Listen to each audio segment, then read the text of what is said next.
حور کا لشکر انہیں اس دوزخی راستے پر ڈال کر تیزی سے آگے بڑھ گیا۔ اب حسین رضی اللہ عنہ کے لیے کربلا کی طرف جانے کے سوا کوئی چارہ نہ تھا۔ اب وہ دشمن کی مٹھی میں تھے۔ امام نے میدان کربلا پر ایک اچٹتی ہوئی نظر ڈالی۔ آپ ہی آپ جی بھر آیا، لو ہماری منزل آ گئی۔ زیر لب مسکرا کر کہا، اب یہاں سے نہ آگے جانا ہے نہ پیچھے۔ مٹی سے گور کی خوشبو آ رہی تھی۔ انہوں نے لگامیں کھینچ لیں۔ زینب رضی اللہ عنہا نے سہم کر بھائی کی طرف دیکھا اور کلیجہ تھام لیا۔ چلتے چلتے لگام کیوں کھینچ لی بھائی؟ یہ کون سا مقام ہے؟ نہ کوئی بستی دکھائی دیتی ہے نہ گاؤں۔ خدا کے لیے اس جگہ سے بڑھیے، مجھے تو وحشت ہو رہی ہے، بھلا یہاں کیسے رہیں گے؟ حسین رضی اللہ عنہ نے کہا، کوئی اپنی منزل سے آگے نہیں جا سکتا زینب، میرا تو کلیجہ کانپ رہا ہے، بچوں کے منہ بھی اترے ہوئے ہیں۔ بھائی مجھے تو اس نامراد زمین سے خون کی بو آ رہی ہے، سبزہ دیکھ کر وحشت ہو رہی ہے، پھول آنکھوں میں کانٹوں کی طرح چبھے جاتے ہیں۔ یہ تمہارا وہم ہے زینب، یہ وہی مقام ہے جو ہم نے اکثر پریشانی کی نیند میں عالم خواب میں دیکھا ہے۔ بڑی اپنی سی جگہ معلوم ہوتی ہے، وہ دیکھو سامنے ہی تو نہر حلقمہ ہے، اس کے کنارے خیمے نصب کریں گے۔ زینب رضی اللہ عنہا دریا کی طرف نظر ڈال کر کانپ اٹھیں۔ یا خدا، یہ دریا ہے یا سراب؟ یہ پانی کے بلبلے ہیں کہ انسانوں کی کھوپڑیاں تیر رہی ہیں، موجیں ہیں کہ تلواریں آپس میں ٹکرا رہی ہیں، کلیجہ منہ کو آیا جاتا ہے۔ تم بہت تھک گئی ہو زینب، آرام کرو گے تو یہ گھبراہٹ دور ہو جائے گی۔ امام نے تسلی دی، بھائی میرے جی کو کیا ہوا جاتا ہے؟ آپ ہی آپ بیٹھا جاتا ہے، دیکھو تو اصغر کیسا بلک کر رو رہا ہے۔ کہتے ہیں بے زبانوں کو غیب کی خبر ہو جاتی ہے، سکینہ بھی سہمی ہوئی ہے۔ دل کو قابو میں رکھو زینب، موجوں کا شور سن کر دل مسلا جاتا ہے۔ یا خدا، یہ کون ماتم کناں ہے؟ کون بین کر رہا ہے؟ کیا کوئی منحوس دریا میں ڈوب گیا؟ تمہارا وہم تمہیں ورگلا رہا ہے۔ بنتے علی، تم گھبراؤ گی تو اوروں کی ہمت بھی جواب دے جائے گی۔ قسمت میں کربلا آنا لکھا ہے، اب ہنسی خوشی ہم سب یہیں رہیں گے۔ اگر حاکم نے اجازت دے دی تو سب یہیں گھر بسا لیں گے۔ میں معلوم کرتا ہوں یہ زمین کس کی ملکیت ہے۔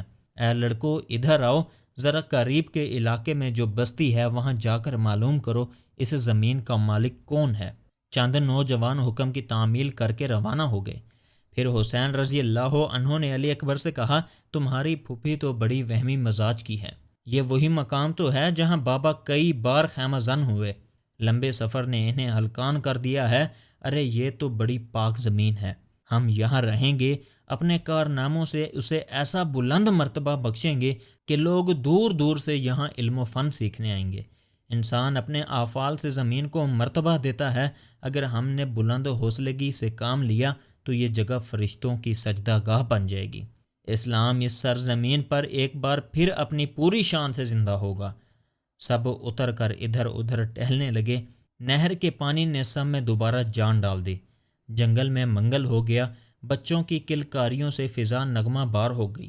موجوں نے اٹھ کر حسین رضی اللہ عنہ کے قدم چومے اور جام وداع بن گئی۔ حسین رضی اللہ عنہ نے علی اکبر کے کاندھے پر ہاتھ رکھ دیا۔ علی اکبر، یہ جگہ پسند ہے؟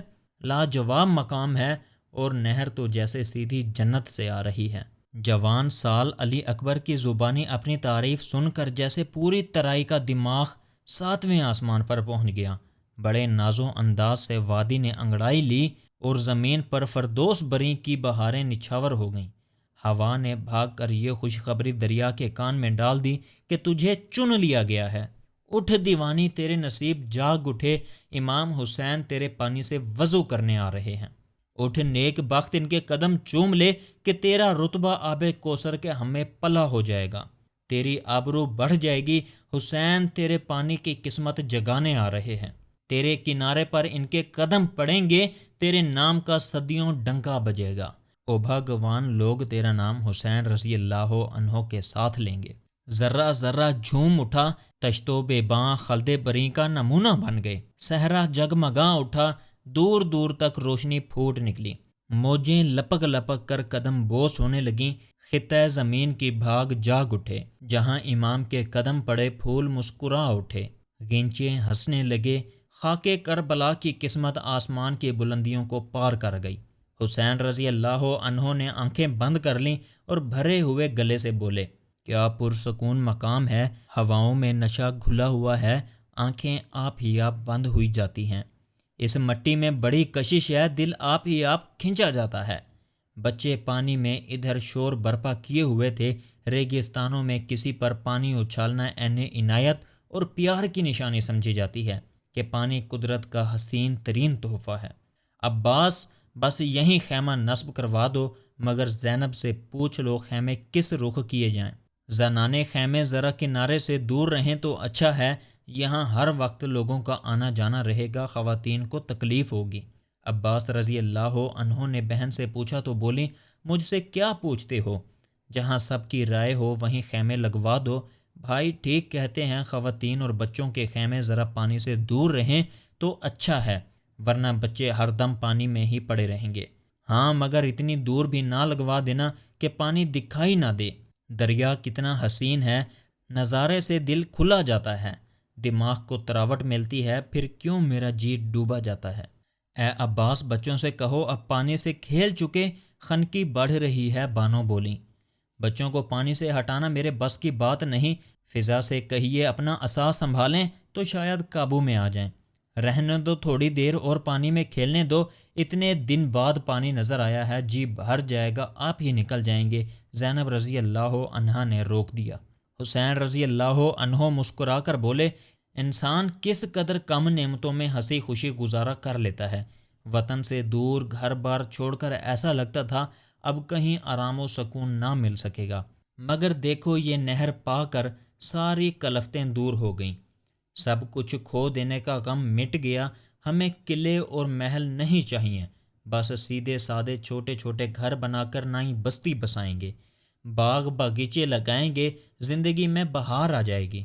مسجد کا رخ عین دریا کی طرف ہوگا، مکتب اور کتب خانے کی بنیاد سب سے پہلے پڑنی چاہیے۔ زین العابدین رضی اللہ عنہ کو علم سے بے انتہا لگاؤ تھا، بیمار تھے مگر ان کی محمل میں ہر طرف کتابیں بکھری پڑی تھیں۔ سب سے پہلے تو ہاٹ بازار کا انتظام ہونا چاہیے۔ فضا کو اپنی ہانڈی چولہے کی فکر پڑی تھی، سب ہنسنے لگے۔ عباس، تم دیکھنا یہاں کتنا حسین شہر تعمیر ہوگا، انسان اپنے ہاتھوں سے اجاڑ جنگلوں اور ریگستانوں کو گلزار بنا سکتا ہے۔ ابھی ہماری تعداد کم ہے مگر جلد ہی لوگ ادھر متوجہ ہونے لگیں گے، محنت کرنے والوں کی کمی نہ رہے گی اور دیکھتے دیکھتے یہاں ایک پرامن بستی بس جائے گی۔ خیمے نصب کیے جانے لگے، کناتیں کھل گئیں، رسیوں کے گچھے کھلنے لگے، ساری صحبتیں بھول کر ایک نئی دنیا بسانے کے خواب دیکھے جانے لگے، مگر دم بھر میں یہ خواب چکنا چور ہو گئے۔ اچانک شمال کی جانب سے غبار اٹھا اور پوری وادی پر چھا گیا، لوگ کام چھوڑ کر ادھر متوجہ ہو گئے۔ دور سے ایک فوجی دستہ آگے بڑھتا نظر آیا۔ عباس رضی اللہ عنہ نے ساتھیوں کو للکارا، ہوشیار ساتھیوں، نہ جانے یہ دوست آتے ہیں کہ دشمن، اس علاقے میں کچھ وحشی قبیلوں نے لوٹ مار کو پیشہ بنا لیا ہے، ڈاکوؤں کی تعداد بہت بڑی معلوم ہوتی ہے۔ ایک اور دستہ نظر آیا، جنگل میں سیاہی بڑھ گئی، تبلے جنگ کی گرج سے کوہ بیباں لرز اٹھے، گھوڑوں کی ٹاپوں سے دھرتی کی چھاتی دھڑکنے لگی، بجلی کی سرعت سے لشکر کے دستے آگے بڑھے اور گھاٹ پر صف بندی شروع کر دی عین خیموں کے سامنے۔ عباس رضی اللہ عنہ نے نوکروں کو پکارا، جا کر پوچھو تو کیا قصہ ہے، یہ کیا بدتمیزی ہے، یہاں ہمارے خیمے لگ رہے ہیں اور یہ بے وقوف دھول اڑاتے دندناتے چلے آ رہے ہیں، جاہل کہیں کے، ان سے کہو ذرا دور ہٹ کر خیمہ زن ہوں۔ اتنے میں فوج کا سردار آگے بڑھا اور کہا، نہر کے کنارے ہماری فوجیں پڑاؤ ڈالیں گی، آپ لوگ ذرا ہٹ کر خیمے لگائیے۔ تو کیا نہر کا کنارہ آگے نہیں، تم آگے بڑھ کر پڑاؤ ڈالو، گھاٹ تو کافی دور تک پھیلا ہوا ہے، یہ پورا گھاٹ فوجی علاقے کی حدود میں ہے۔ کیا مطلب؟ یعنی یہاں سے لے کر وہاں تک؟ جی ہاں، تمہیں اگر یہ ٹکڑا پسند ہے تو کوئی بات نہیں، ہم آگے بڑھ جائیں گے، خیمے پھر سے اکھاڑنے پڑیں گے۔ عباس رضی اللہ عنہ کو غصہ تو بہت آیا مگر ضبط کر گئے، آگے بھی سب فوجی علاقہ ہے، آپ کو پیچھے ہٹنا پڑے گا، کافی پیچھے، فوج کے لیے کافی رقبہ چاہیے ہوگا، 10,000 کوفے سے آ رہے ہیں، کہیں سے 2,000 کہیں سے 4,000، جگہ کی قلت ہو جائے گی، آپ لوگ پیچھے ہٹ کر قیام کیجیے۔ تیری یہ مجال مردود ہم پر حکم چلا رہا ہے۔ ابو الفضل عباس رضی اللہ عنہ کو غصہ آ گیا، تیری تو کیا ہستی ہے، ہم دم بھر میں تجھ کو تہس نہس کر کر رکھ دیں گے، ہم پر دھونس جماتا ہے۔ میں اپنی طرف سے دھونس نہیں جما رہا ہوں، مجھے جو حکم ملا ہے بس وہی کہہ دیا۔ ہمارے منہ لگے تو پچھتاؤ گے، تعداد پر نہ جانا۔ اصل چیز جرات اور شجاعت ہے۔ اگر ہم اپنی آستینیں الٹ دیں تو نہروں آسمان تہ و بالا ہو جائیں۔ ہم سے نہ الجھنا ورنہ منہ کی کھاؤ گے۔ ابھی نہر کے پہلو میں لہو کی نہر کھینچ دیں گے۔ ہمارے خیمے اسی جگہ نصب ہوں گے، اور جو ہم سے ٹکر لی تو پاش پاش ہو جاؤ گے۔ عباس رضی اللہ عنہ کا غصہ ضرب المثل تھا، ایسا معلوم ہوتا تھا آتش فشاں پہاڑ پھٹ پڑا۔ فوجیوں کا عجب حال تھا، نیزے اٹھے ہوئے تھے، تلواریں کھچی ہوئی تھیں، کمانوں پر چلے چڑھے ہوئے تھے، مگر شرم اور ندامت سے سر جھکے ہوئے تھے، آنکھیں نیچی تھیں، دل دھک دھک کر رہے تھے۔ پیغمبر اسلام صلی اللہ علیہ وسلم کے پیاروں کے سامنے جسم لرز رہے تھے، دل بیٹھے جا رہے تھے، خود اپنے وجود پر لعنت بھیج رہے تھے۔ آل رسول صلی اللہ علیہ وسلم کے سامنے تو لاکھ بھی خاک تھے، ڈھالوں کی آڑ میں چھپے جاتے تھے۔ مٹھی بھر تھکے ہارے انسانوں کی اتنی دہشت کہ پہلوانوں کے پسینے چھوٹے جا رہے تھے۔ عباس رضی اللہ عنہ کی آواز سن کر اور لوگ بھی جلدی سے آئے، سب کو جوش آ گیا۔ ابن مظاہر نے بڑھ کر کمان میں تیر جوڑا، ابو تمامہ اور ابن سعد نے تلواریں کھینچ لیں۔ قاسم رضی اللہ عنہ کو جلال آ گیا، علی اکبر کی پیشانی پر بل پڑ گئے۔ زینب رضی اللہ عنہا کے معصوم اون اور محمد بھی اپنی تلواریں لینے لپکے۔ یہ رنگ ڈھنگ دیکھ کر فوجیوں کا پتہ پانی ہو گیا۔ اتنا بڑا لشکر جو لمحہ بلمحہ بڑھ رہا تھا، گنتی کے چند جوانوں سے ڈر کر دبک کر رہ گیا۔ بچے ہنگامے کی خبر سن کر رونے لگے۔ سکینہ نے دہل کر جلدی سے ماں کی گود میں منہ چھپا لیا۔ فضا نے محمل سے جھانک کر پکارا، اے بی بی، غضب ہو گیا، ظالم نہر پر نیزے بلند کر رہے ہیں۔ عباس رضی اللہ عنہ کو طیش آ گیا ہے، اللہ خیر کرے، یہ کس نے شیر ببر کو غصے میں چھیڑ دیا ہے۔ مجسم غیظ و غضب بنے آگے بڑھ رہے ہیں۔ زینب رضی اللہ عنہا خیمہ نصب ہونے کے انتظار میں ابھی تک محمل میں بیٹھی تھی، پریشان ہو گئیں، بولیں، بھائی خدا را کچھ کیجئے، یہ کیا اندھیرا ہے، کہیں خون خرابہ نہ ہونے لگے، خدا را ان لڑکوں کو منع کیجئے۔ حسین رضی اللہ عنہ جلدی سے اٹھے، بھائی کو روکا۔ عباس رضی اللہ عنہ، جان برادر، ہمارا مسلک امن ہے، ہم یہاں پناہ لینے آئے ہیں، کسی سے جھگڑا مول لینا مقصود نہیں، ان ملعونوں سے امن و سلامتی کا رشتہ۔ عباس سر سے پیر تک لرز رہے تھے۔ ہم حق پر ہیں آقا، مگر ہمیں خون بہانے کا حق نہیں، یہ ہمارے نانا کی امت ہے، ان پر پہل کرنا حرام ہے۔ جانے بھی دو عباس، یہ احمق ہیں، تم شیر خدا کے فرزند ہو، جو رحم و کرم کا مجسمہ تھے، تمہارا ان کا کوئی مقابلہ نہیں۔ آقا نہر سے دور خیمہ زن ہوئے تو ہمیں بیکار زحمت ہوگی، ہم ٹھہرے غریب الوطن، ہمارے لیے ترائی اور جنگل ایک ہی بات ہے، خدا ہر جگہ موجود ہے، زور زبردستی ہمارا شیوا نہیں۔ رسول خدا صلی اللہ علیہ وسلم کی پاک روح کا صدقہ جانے دو عباس، واللہ اس وقت تمہیں غصے میں دیکھ کر بابا کا جلال یاد آ رہا ہے۔ حسین رضی اللہ عنہ گلو گیر لہجے میں بھائی کو سمجھانے لگے۔ عباس رضی اللہ عنہ سر جھکائے غصے پر قابو پانے کی کوشش کرتے رہے۔ چہرے پر ایک رنگ آتا تھا، ایک جاتا تھا۔ ماہ بنی ہاشم غم و غصہ کی گھٹاؤں کے باوجود جگمگا رہا تھا۔ تمہاری نجابت اور خاندانی شان کے سامنے معاذ اللہ ان احمقوں کی بساط ہی کیا ہے۔ تم چاہو تو صد سکندری کے پر خچے اڑا دو، یہ تمہارے ہم پلہ نہیں۔ شیر اور لومڑی کا مقابلہ ہی کیا، بس ہماری خواہش یہی ہے کہ تم دریا کا کنارہ چھوڑ دو۔ تمہیں جناب امیر کی قسم، ان بدبختوں کی دیدہ دلیری پر اپنا جی میلا نہ کرو۔ عباس رضی اللہ عنہ کو صرف حسین رضی اللہ عنہ کی میٹھی زبان نے خاموش کر دیا۔ قسم سن کر عباس رضی اللہ عنہ لرز اٹھے، ادب سے سر جھکا دیا اور بے اختیار آنکھوں سے آنسو بہنے لگے۔ حسین رضی اللہ عنہ نے جان سے پیارے بھائی کو ایک بچے کی طرح پیار کر کے گلے لگا لیا۔ عباس رضی اللہ عنہ، ایسا بھی کیا غصہ، تمہیں اپنے اوپر قابو نہیں، یا خدا تم کس بری طرح لرز رہے ہو، اور آنکھوں میں یہ آنسو، کیا ہم سے کچھ غلطی ہو گئی، ہماری باتیں شاخ گزریں؟ ہرگز نہیں آقا، آپ کا حکم میرے لیے حکم الہی سے کم نہیں۔ عباس رضی اللہ عنہ بھائی کے قدموں پر جھک گئے۔ دیکھو تو تم نے جس غریب کو ڈانٹ پلائی ہے وہ کیسا نیم مردہ ہو رہا ہے۔ پھر حسین رضی اللہ عنہ اس بدہوا سردار کی طرف متوجہ ہوئے اور بڑی نرمی سے پوچھا، کیوں بھائی، کیا قصہ ہے؟ یا حسین، آپ سے کوئی بات پوشیدہ نہیں، فوجی احکامات ہیں، اگر بال برابر کا بھی فرق ہوا تو ہمارا پورا دستہ عذاب میں مبتلا ہو جائے گا۔ ہمیں حکم دیا گیا ہے کہ نہر پر اس کنارے سے لے کر اس کنارے تک قبضہ کر لیں اور کسی غیر فوجی کو قریب تک نہ آنے دیں۔ ہم تو حکم کے بندے ہیں سرکار، آپ بتائیے اس میں ہمارا کیا قصور ہے؟ ٹھیک تو کہتا ہے بیچارہ۔ انہوں نے عباس رضی اللہ عنہ کا بازو تھاما اور چند ساتھیوں کو ایک طرف لے جا کر کہا، وہ مجبور ہے، مگر یہ سخت ناانصافی ہے۔